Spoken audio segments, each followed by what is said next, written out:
사무엘상 7장 3절부터 우리 보도록 할 텐데요. 좀 길지만 같이 14절까지 한 절씩 교독하며 읽도록 하겠습니다.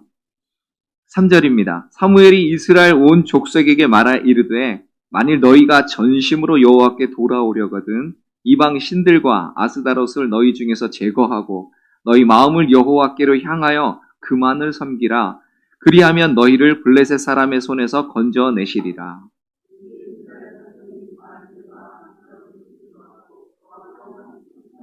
사무엘이 이르되 온 이스라엘은 미스바로 모이라. 내가 너희를 위하여 여호와께 기도하리라 하매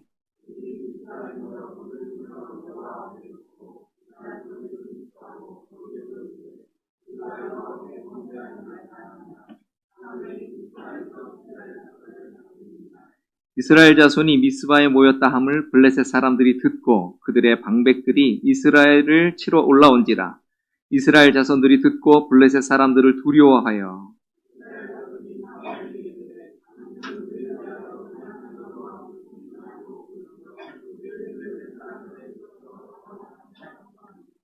사무엘이 젖먹는 어린 양 하나를 가져다가 온전한 번제를 여호와께 드리고 이스라엘을 위하여 여호와께 부르짖음에 여호와께서 응답하셨더라.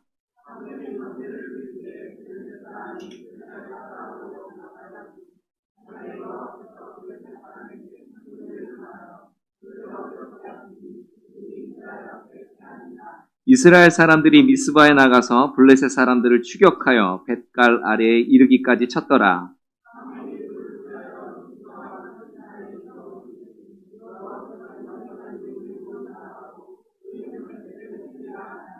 이에 블레셋 사람들이 굴복하여 다시는 이스라엘 지역 안에 들어오지 못하였으며 여호와의 손이 사무엘이 사는 날 동안에 블레셋 사람을 막으심에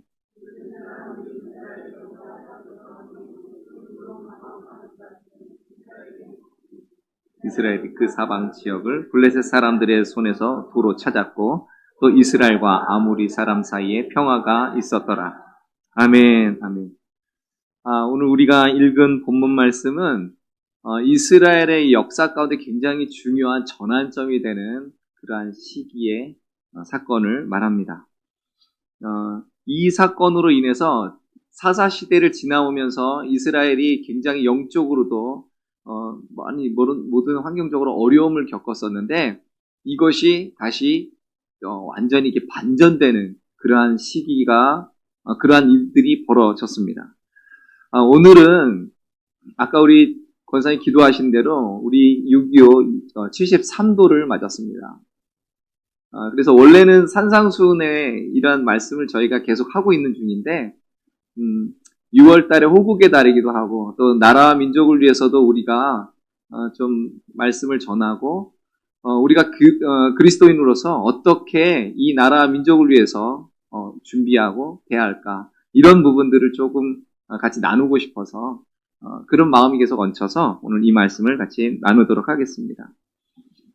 이스라엘 백성들은 여러분들 아시겠지만 애굽에서 종노릇을 했습니다. 430년 동안. 그래서 그곳에서 하나님께서 놀라운 은혜를 베푸시고 이들을 애굽에서 꺼내주셨습니다. 그걸 출애굽이라 하죠.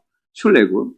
그렇게 해서 광야를 지나서 광야 40년을 지난 뒤에 드디어 가나안 땅에 들어가게 되는데 가나안 땅에 들어가시기 전에 하나님께서 이스라엘 백성들에게 신신당부하신 것이 있었습니다. 그것이 뭘까요?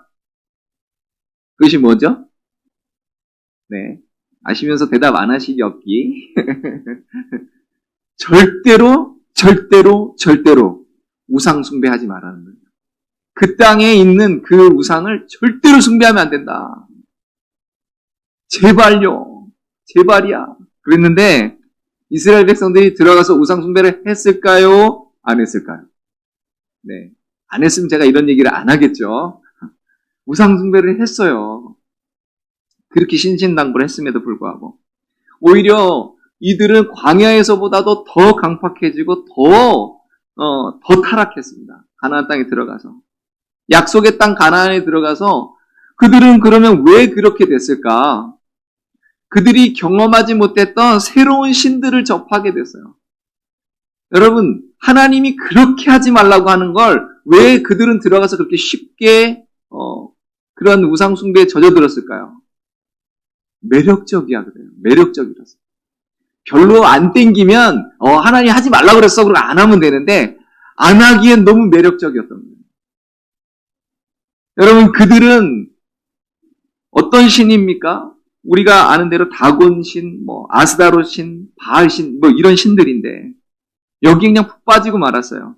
이 신들은 사람들에게 첫 번째로 재물을 주는 신이고요. 두 번째 풍요를 주는 신이고요. 세 번째 성적인 쾌락을 주는 신이에요.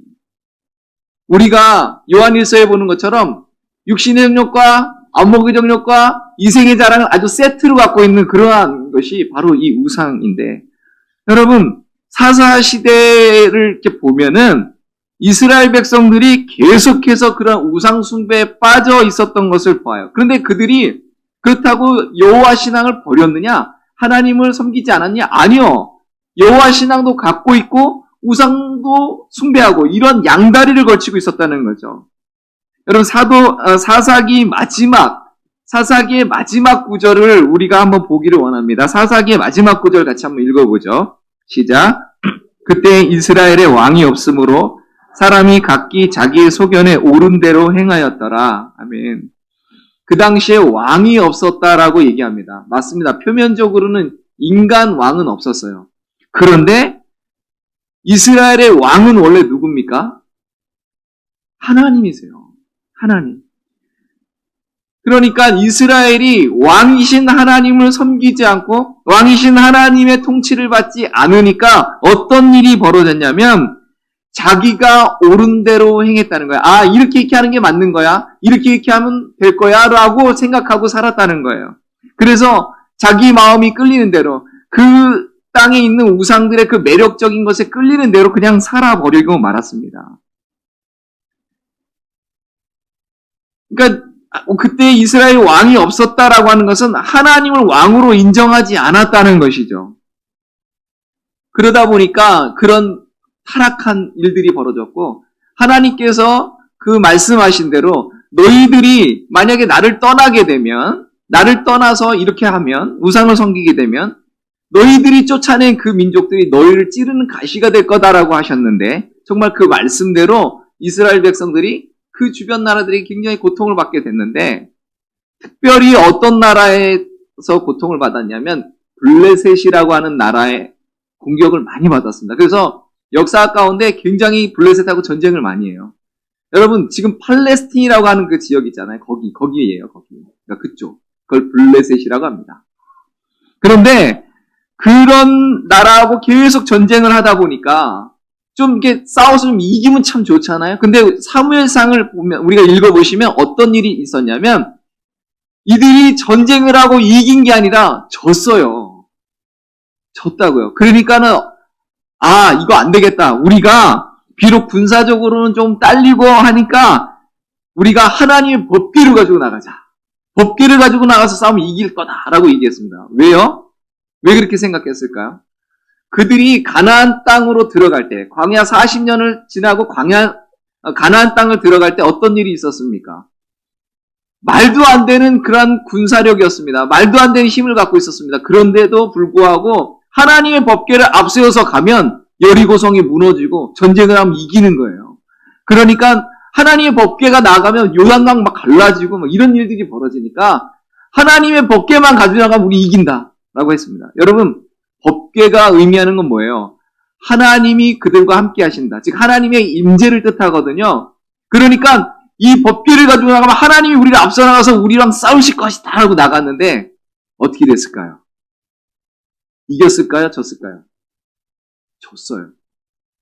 그리고요 법궤마저 빼앗겼습니다. 세상에 하나님의 임재를 상징하는 법궤를 뺏겼다. 이거는 이스라엘 백성들에게 있어서요 충격도 이런 충격이 없는 거예요. 너무 당황스럽고 그리고 너무 수치스러운 일이 벌어진 것입니다. 자기네가 정말 철석같이 믿고 있었던 이것이 그냥 그 소망이 다 무너지는 것이죠. 왜 이런 일이 벌어졌을까요? 여러분 이스라엘 백성들은요 언약궤가 하나님의 임재가 아니라요 그들에게는 부적이었습니다. 부적. 오늘날도 십자가 목걸이하고 다니면서 많이 그렇게 하죠. 이 십자가 목걸이라고 있으면 액땜을 하고 뭐 뭔가 이렇게 할 것 같죠. 부적이에요, 그러면. 아무리 법궤를 들고 나가도 전심으로 하나님께 향하는 그러한 신실한 믿음으로 나가지 않는다면 그건 부적에 불과합니다. 여러분, 신앙생활에서도 마찬가지예요. 여러분이 아무리 열심히 예배를 드리고 아무리 많은 헌금을 드리고 아무리 많은 봉사를 하더라도 그 마음 가운데 하나님을 전심으로 섬기고 하나님을 전심으로 사랑하고 하나님을 전심으로 경외하지 않는다고 하면 여러분, 그건 우상 숭배에 지나지 않는다는 거예요. 이게 우리가 참 조심해야 될 부분입니다. 그래서 이스라엘 백성들은 법궤 뺏겼죠. 홈니와 비느하스라고 하는 제사장이 그 자리에서 그 전사했죠. 그 소식을 듣고 집에서 그 부인이 애를 낳다 죽죠.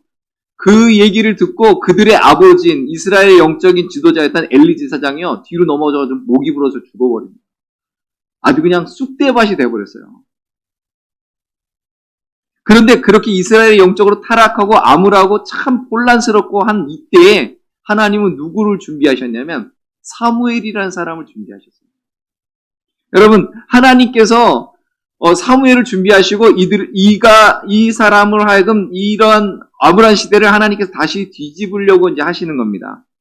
그 전에 어떤 일이 벌어졌냐면 그렇게 빼앗겼던 법궤를 하나님께서 놀라운 섭리 가운데 다시 이스라엘로 돌아오게 해요. 왜냐하면 법궤를 가지고 있었던 이 블레셋에 난리가 났어요. 막 그냥 사람이 죽고 막 난리가 나버립니다. 그래서 아이고 못 견디겠다 그래가지고 다시 이스라엘로 돌려보내는 일이 벌어졌어요. 그 일이 있고 나서 드디어 사무엘이 서서 백성들에게 이렇게 외치는 겁니다. 그게 오늘 3절 말씀이에요. 3절 같이 다시 한번 봅니다. 사무엘이 이스라엘 온 족속에게 말하여 이르되 만일 너희가 전심으로 여호와께 돌아오려거든 이방 신들과 아스다롯을 너희 중에 제하고 너희 마음을 여호와께로 향하여 그만을 섬기라. 그리하면 너희를 블레셋 사람의 손에서 건져내시리라. 아멘. 여러분, 사무엘이 지금 말하고 있는 핵심은 뭡니까? 하나님께로 전심으로 돌아오라는 거예요. 마음을 다해서 하나님께로 돌아와라. 이스라엘이 지금까지 고통당한 이유가 무엇인가 하는 말이에요. 너희가 하나님께 돌아오지 않았기 때문에, 하나님을 떠났기 때문이다 라고 말하는 거예요. 그러니까 전심으로 하나님께 돌아와야 너희들이 지금 이 어려운 때를, 이 영적으로 어두운 이 시대를, 이런 지금 상황적으로 너무나 이 전쟁 가운데 아픈 이 시대를 너희가 벗어날 수 있다라고 하는 것입니다. 그렇게 전심으로 하나님께 돌아오려면 하는, 어떻게 돌아오는 게 하나님께 전심으로 돌아오는 겁니까? 여기 보니까 이방 신들과 아스다롯을 너희에게서 제거하고 라고 말씀해요. 이방 신들을 제거하라는 거죠. 여러분, 이방 신들이 뭐예요? 우상이죠, 우상. 이런 뭐 아스다롯이나 바알, 이게 우상인데 여러분, 우상이 살아있는 건가요? 아니요, 그냥 깎아놓은 무슨 그냥 이런 상이에요, 상. 그런데 그것이 우리에게 풍요를 가져다 준다고 하고, 농사를 짓도록 비를 내려준다고 하고, 심지어 성적인 쾌락까지 만족시켜주는 거예요. 여러분, 우상은요, 우리가 우상 숭배하는 건 이런 겁니다. 신을 이름만 바꿨지, 결국은 내 안에 있는 욕망을 추구하는 거예요. 내 안에 갖고 있는 욕망을 뭔가를 세워놓고 거기다 투영시키는 게 우상입니다. 여러분, 지금도 모든 우상 숭배가 그런 거예요. 결국은 왜 그걸 내가 하고 있냐면 그걸 통해서 내 욕심을 채우고 싶은 거예요. 그러니까 이러한 우상 숭배를 하는 자들에게 있어서 나타나는 건 굉장히 비윤리적이고 이런 일들이 많이 벌어졌습니다. 심지어 그 당시에 이런 바알과 아스타롯을 섬기는 이들은 신전에 가면, 그들을 섬기는 신전에 가면 여자 사제가 있습니다. 그 여자 사제하고 그 난교 파티를 해야 돼요. 그렇게 할 때 하늘에서 비가 내린다고 생각했습니다. 바알과 아스타롯이 비를 내려준다고 생각했어요. 그리고 그렇게 돼야 비가 내리고 물질적인 풍요가 온다. 그러니 얼마나 만족스러워요. 인간적인 그냥 이게 막 완전히 쾌락에 막 극에 달한 데다가 그렇게 하면 비도 내려, 물질도 풍성. 이건 뭐 끝내주죠? 별로 안 끝내주는 것 같이 생각하죠. 우리는 그렇게 하지만 그 당시에는 이들이 너무 매력적이었다는 거예요. 근데요, 안타깝게 이런 모습을 우리는 안 갖고 있을까요? 여전히 우리도 갖고 있다는 거예요. 여러분, 물질적인 풍요를 위해서는 신앙 팔아버립니다. 세상적인 쾌락, 세상적인 즐거움, 세상적인 여러 가지 일들을 만족하려고 하나님 버려요. 거기 그냥 빠져버립니다. 그게 다 우상 숭배예요. 여러분, 하나님을 내 삶 속에서 가장 최고의 우선순위로 놓지 않는 바로 그것은 우상 숭배를 하고 있는 거죠. 우상의 특징이 뭡니까? 거기다가 갖다 놓고 거기다가 대고 빌고 이렇게 하면 되는 거예요. 그 신전에서.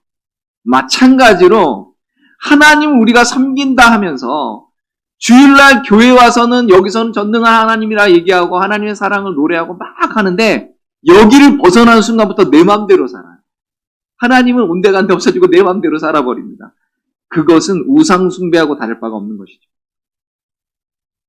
하나님과 세상을 적당히 섞어서 살아갔던 이스라엘 민족과 과연 우리가 뭐가 다른가 한번 살펴볼 필요가 있는 것이죠. 그래서 사무엘은 백성들에게 이렇게 요구하는 겁니다. 너희가 지금까지 우상을 숭배하고 그러면서 세속적인 것을 추구하고 살았는데 그거 다 제거해라. 너희가 물질을 추구하고 살면 부자로 살 것 같았냐? 아니, 너희들이 그렇게 열심히 농사짓고 해도 하늘에서 비 내린다 하고 해도 저 나라가 들어와서 한번 너희들 휩쓸고 가면 너희들이 지었던 그 수고했던 거 다 뺏기고 다 그냥 황폐화되지 않았느냐. 너희가 성적인 쾌락을 막 추구하고 막 이러는데 그렇게 하면 너희가 기쁨이 있을 줄 아느냐.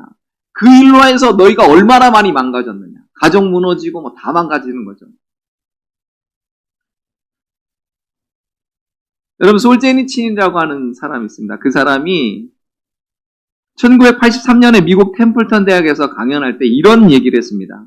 나는 그 끔찍한 공산혁명이 왜 러시아에서 일어났는지 생각하고 또 생각했습니다. 그리고 드디어 그 해답을 얻었습니다. 그 이유는 러시아인들이 하나님을 잊어버렸기 때문입니다. 라고 했습니다. 하나님을 잊어버리면 불행해지는 거예요. 하나님을 잊어버리면 거기에 온갖 죄와 분쟁과 이런 것들이 일어나는 겁니다. 이 원리가 개인에게도 우리 가정에도 우리 나라에도 교회도 똑같이 적용됩니다.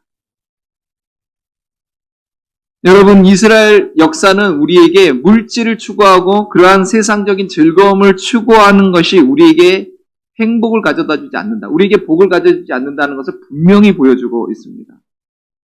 그래서 우상을 제거하라고 그렇게 외치는 거예요. 그런데 그 사무엘의 외침을 백성들이 들어요. 4절을 같이 봅니다. 같이 읽죠. 시작. 이에 이스라엘 자손이 바알들과 아스다롯을 제거하고 여호와만 섬기니라. 아멘. 이스라엘 백성들이 하나님만 섬기게 됐어요. 그렇게 되고 나니까 어떤 일을 했냐면 5절부터 다시 봅니다. 5절, 6절 같이 읽습니다. 시작. 사무엘이 이르되 온 이스라엘은 미스바로 모이라. 내가 너희를 위하여 여호와께 기도하리라 하매 그들이 미스바에 모여 물을 길어 여호와 앞에 붓고 그날 종일 금식하고 거기에서 이르되 우리가 여호와께 범죄하였나이다 하니라. 사무엘이 미스바에서 이스라엘 자손을 다스리니라. 아멘. 그들이 미스바에 모여서 뭐 했습니까? 모여서 금식하고 기도했습니다. 그리고 온전히 하나님 앞에 마음을 모았습니다. 저희가 예전에는 이런 일들이 많았어요. 나라와 민족을 위해서 기도하는 일들이 참 많았습니다. 그리고 거기에서 사람들이 금식하며 기도했어요. 그래서 기도원마다 그 교회마다 제가 기억하는 건 매주 화요일만 되면 그런 일들을 했었던 것 같아요. 나라와 민족에서 기도하는 그런 일들을 계속해서 했었습니다.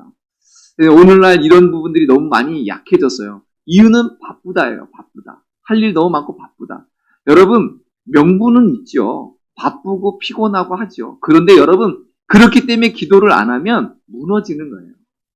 나라 민족을 위해서 여러분 우리 기도해야 돼요. 그 앞에 모여서 우리가 그 나라 민족의 죄를 안고 우리가 기도해야 돼요. 내 죄인 것처럼 회개하고 그렇게 가야 돼요. 여러분. 교회가 그 일을 해야 되는 겁니다. 교회가 지금 그 일을 안 하니까 지금 이렇게 되는 거예요. 영적으로 점점 어두워지고 점점 나라가 여러분 한번 보세요. 나라 민족을 한번 보세요. 점점 더 혼란스럽지 않습니까? 점점 더 괴롭게 되지 않습니까? 여러분 다른 게 중요한 게 아니라 교회는 그 일을 하는 거예요. 하나님의 백성들은 나라 민족의 그 죄를 안고 하나님 앞에 회개하는 거예요.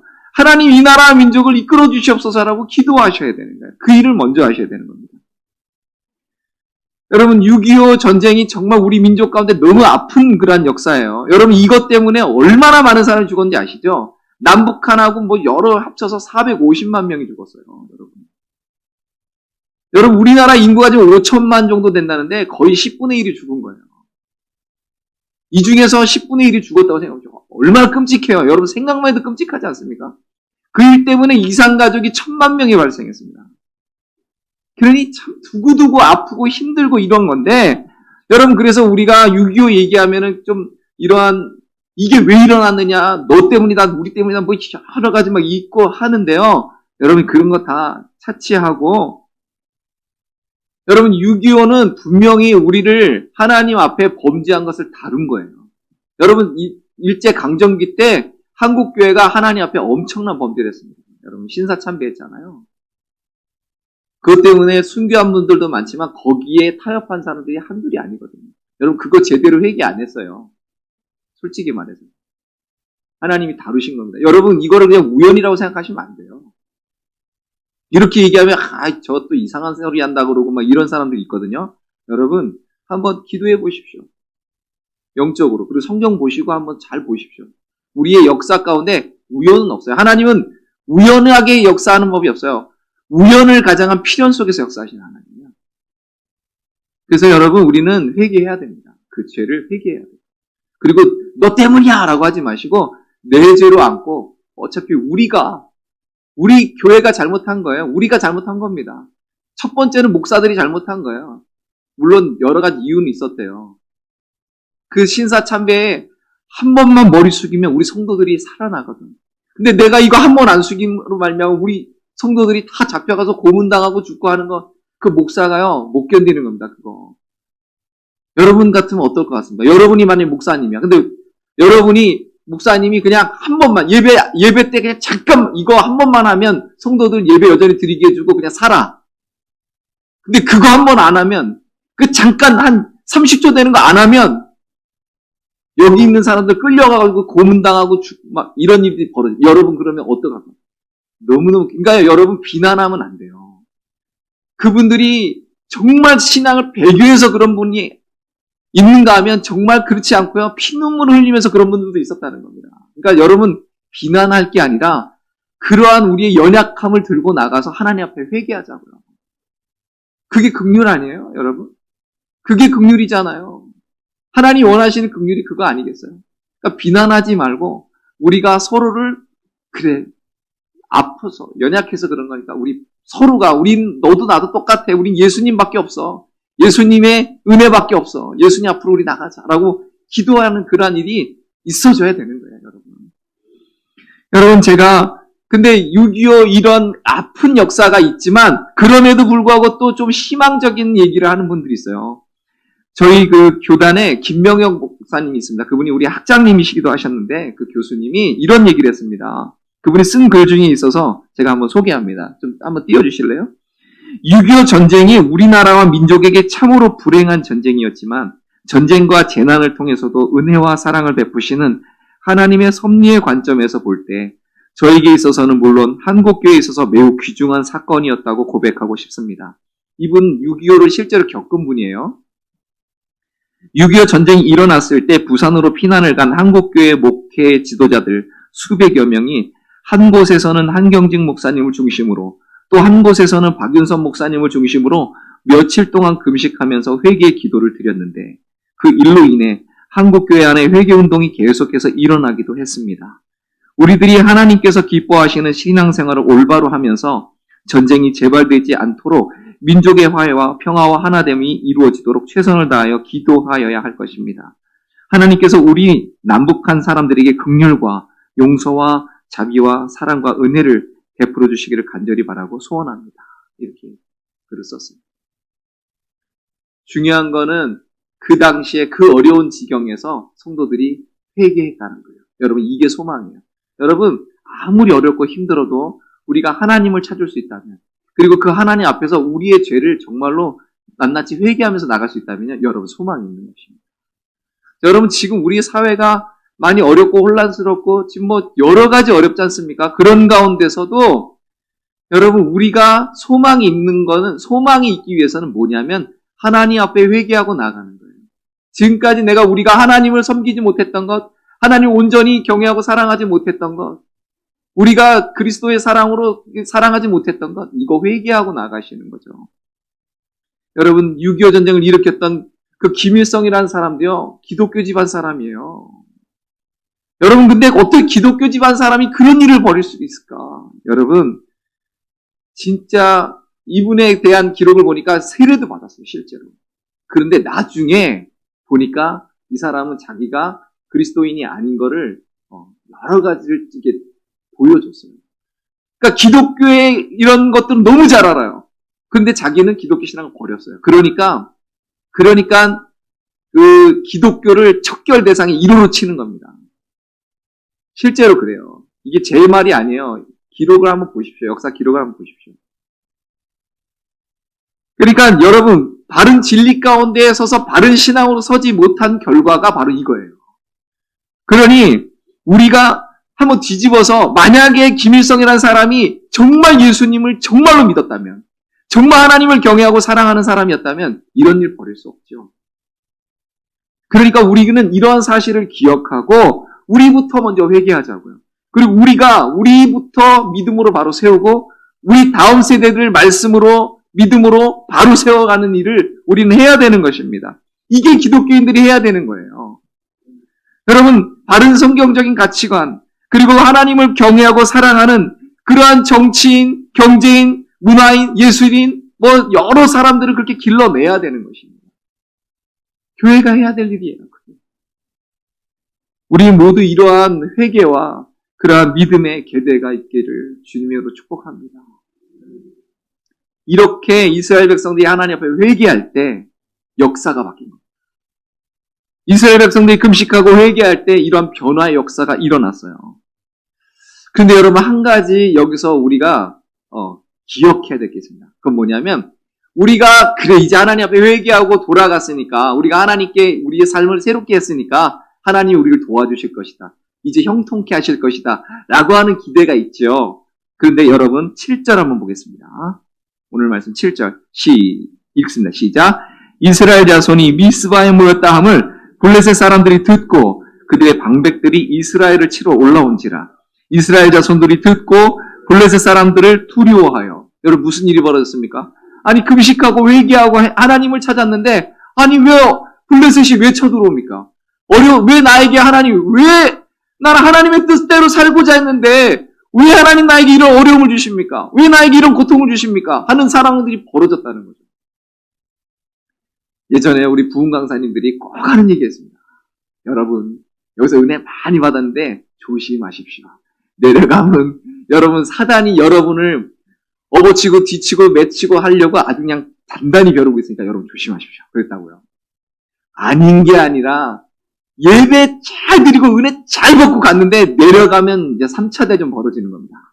그런 거 많이 경험하셨죠? 지금도 있잖아요. 은혜 막 받고 내가 정말 주를 위해 살리라 그런데 주를 위해 못 살게 만드는 일이 벌어져. 이제 나는 하나님께 온전한 예배를 드리다 온전하게 예배 못 드리게 하는 상황들이 벌어져요, 우리한테.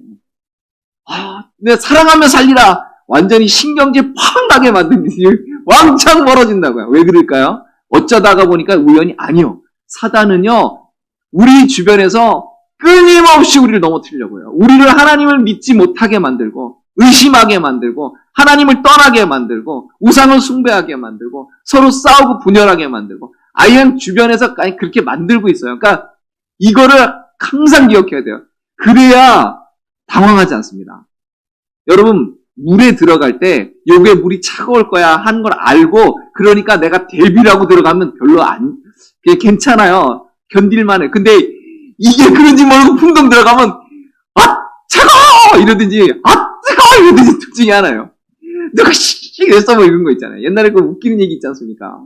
어떤 날에 그래서 그거 모르세요? 목욕탕에 아버지하고 이제 아들이하고 갔는데 아버지가 딱 들어서 시원하다 그랬더니 얘가 아들이 그 시원한 줄 알고 펑덩 들어갔는데 아 뜨거워! 뭐 그랬다는 거. 죄송합니다. 설교 스크립트 없는데 그냥 한번 해봤습니다. 여러분 중요한 건 우리가 하나님 앞에 마음을 작정하고 예배를 드리려고 하고 이제 정말 신앙생활 제대로 해보겠다고 하고 헌신하겠다고 하면 꼭 어려운 일이 발생하거든요. 여러분 그때 어떻게 할까요? 되는 거 없네. 내가 이럴 줄 알았다. 그러니까 신앙 안 갖는 게 속 편한 거야. 그러고 다시 돌아갈까요? 아니요. 반응을 잘해야 돼요. 여러분 9절을 한번 보겠습니다. 9절 같이 읽습니다. 시작. 사무엘이 젖먹는 어린 양 하나를 가져다가 온전한 번제를 여호와께 드리고 이스라엘을 위하여 여호와께 부르짖음에 여호와께서 응답하셨더라. 아멘. 여러분 그 어렵고 힘든 상황 가운데서요. 오히려 하나님께 부르짖었습니다. 오히려 하나님을 더 찾았습니다. 과거에는 하나님을 이용하려고 들었지만 이제는 하나님을 이용하려고 하는 게 아니라 온전히 하나님의 얼굴을 구합니다. 여러분 여기 온전한 번제를 하나님께 드렸다라고 하는 것 온전한 번제입니다. 그냥 형식적인 번제가 아니고 온전한 번제. 내 온 마음과 뜻과 정성과 힘을 다해서 온전히 하나님께 대한 사랑과 경외함으로 나가는 것입니다. 여러분 오늘날은 이것을 우리에게 적용할 때 온전한 예수 그리스도의 사랑과 은혜에 우리가 집중하는 거예요. 온전한 우리의 제물 되신 우리 예수님, 우리를 위해 십자가에 달리신 그 예수님께 내가 집중하는 거예요. 오히려 그때 집중해야 살 길이 열리는 겁니다. 이스라엘 백성들이 그렇게 하나님 앞에 온전한 번제를 드릴 때 여러분 놀라운 일이 벌어졌습니다. 여러분 10절 읽습니다. 시작. 사무엘이 번제를 드릴 때 블레셋 사람이 이스라엘과 싸우려고 가까이 오매 그날에 여호와께서 블레셋 사람에게 큰 우레를 발하여 그들을 어지럽게 하시니 그들이 이스라엘 앞에서 패한지라. 여러분 법계만 앞으로 가지고 나간다고 이기는 게 아니에요. 여러분 지금 이스라엘 백성들이 한 건 뭐예요? 온전히 하나님 앞에 금식하고 회개하고 하나님의 얼굴을 구한 거예요. 그냥 그때 하나님의 손이 함께 하십니다. 여러분 우리의 힘으로 하는 게 아니에요. 우리의 지혜나 우리의 꾀나 우리의 방법으로 하는 게 아니에요. 여러분 하나님의 사람들은요 헌신으로 이기는 겁니다. 헌신. 11절에 보니까 이스라엘 사람들이 미스바에 나가서 블레셋 사람들을 추격하는데요. 벳갈 아래까지 이르렀다고 하거든요. 미스바에서 벳갈까지 거리가 13km래요. 13km를 쫓아가면서 막 치는 거예요. 근데 여러분 참 웃긴 거예요. 뭐냐면 이 당시에 이스라엘에는요 무기라는 게 없었습니다. 얘네들이 무기를 가지면은 공격할까봐 무기를 안 만들어주고 뭐만 하냐면 낫 갈아주고 괭이 갈아주고 이런 거만 한 거예요. 쇠로 된 무기가 없어요. 그럼 쇠로 된 무기는 누가 갖고 있느냐? 여기 블레셋이 갖고 있는 겁니다. 여러분 상대가 되겠습니까? 얘는 칼 들고 나오고 있는데 창 들고 나오고 있는데 우리는 괭이 들고 나와. 농민군이야? 뭐예요 이거? 여러분 말도 안 되는데 그런데 하나님께서 큰 우레를 바라셔서 이들을 막 혼란스럽게 만들고 쫓겨 도망가게 하신 다음에 이스라엘로 이들을 치게 만드셨어요. 여러분 우리의 힘과 우리의 능력으로 하는 게 아니에요. 하나님의 손으로 하는 겁니다. 하나님의 능력으로 하는 거예요. 그래서 이러한 놀라운 승리를 하나님께서 허락하신 다음에 12절을 봅니다. 같이요. 시작. 사무엘이 돌을 취하여 미스바와 센사에 세워 이르되 여호와께서 여기까지 우리를 도우셨다고 그 이름을 에벤에셀이라 하니라. 여러분 에벤이란 말은 돌이고요. 에셀은 돕다라는 뜻이에요. 그러니까 도움의 돌이라는 뜻입니다. 에벤에셀은. 여러분 이 돌의 의미는 뭐예요? 하나님이 우리를 도우셨다. 하나님이 우리를 도우셔서 우리가 이길 수 있었다라고 하는 기념을 세우는 거죠. 여러분 우리 삶 속에 이러한 에벤에셀의 돌이 세워지기를 바랍니다. 그래서 이어지는 13절에는 또 놀라운 말씀이 기록되어 있습니다. 같이 읽죠. 시작. 이에 블레셋 사람들이 굴복하여 다시는 이스라엘 지역 안에 들어오지 못하였으며 여호와의 손이 사무엘이 사는 날 동안에 블레셋 사람을 막으시매. 아멘. 하나님의 손이 이기게 하는 겁니다. 여러분 하나님의 손을 구하시기 바라요. 힘으로도 안 되고 능력으로도 안 돼요. 지혜로도 안 돼요. 오직 하나님의 손이 함께할 때 승리하게 된다고 오늘 본문은 말씀하는 겁니다. 14절 마지막으로 있습니다. 시작. 블레셋 사람이 이스라엘에게서 빼앗았던 성읍이 에그론부터 가드까지 이스라엘에게 회복되니 이스라엘이 그 사방 지역을 블레셋 사람들의 손에서 도로 찾았고 또 이스라엘과 아모리 사람 사이에 평화가 있었더라. 아멘. 여러분, 말씀을 정리하겠습니다. 우리 나라와 민족이 살아갈 수 있는 그 길이 뭘까요? 물론 우리는 국방을 강하게 해야 됩니다. 우리 국민들의 애국심을 고치해야 됩니다. 인재를 양성해야 됩니다. 재정을 튼튼하게 해야 됩니다. 사회제도를 정비해야 됩니다. 그런데 그런 것들이 필요 없는 게 아니라 그런 것들을 해야 되는데 그것보다 먼저 해야 될 것은 무엇보다도 먼저 하나님께 회개하는 거예요. 하나님께로 돌아가는 것. 이것을 말합니다. 성경은. 우리 기독교인들부터 회개하고 기도하고 여러분 그리고 나가서 전도하셔서 그분들이 하나님께로 돌아와서 그들도 또 하나님 앞에 회개하고 기도하게 만들어야 돼요. 구체적으로 어떻게 돌아가는 겁니까? 하나님께. 우상을 제거하는 것입니다. 여호와께로 내 삶의 방향을 고정하는 것입니다. 그리고 온전히 하나님만을 섬기는 것입니다. 그리고 하나님께 부르짖는 거예요. 우리가 해야 될 건 하나님께 부르짖는 것입니다. 그리고 하나님의 도우심과 그 은혜로만 가능하다는 것을 알고 온전히 하나님께만 의탁하며 나가는 것입니다. 여러분, 이 땅에 6.25와 같은 전쟁이 다시는 벌어져서는 안 되겠습니다. 그러기 위해서 우리가 해야 될 일은 무엇입니까? 무엇보다도 우리가 전심으로 하나님께 기도하는 것입니다. 우리 민족이 복음으로 동서가 화합하고 남북한이 평화적으로 통일되는 그래서 그렇게 온 나라가 하나님께 부르짖고 기도하며 회개하고 하나님의 나라와 하나님의 뜻을 구하며 나갈 때 여러분 하나님의 놀라운 은혜가 우리나라에 덮여서 우리나라를 통해서 하나님의 놀라운 구원의 역사를 이루게 될 줄 믿습니다. 여러분 우리나라가 사는 길을 오늘 이 말씀을 통해서 배웠으니 이 말씀대로 순종하고 나아가시기를 바랍니다. 그렇게 되는 우리 모두가 되시기를 축복합니다.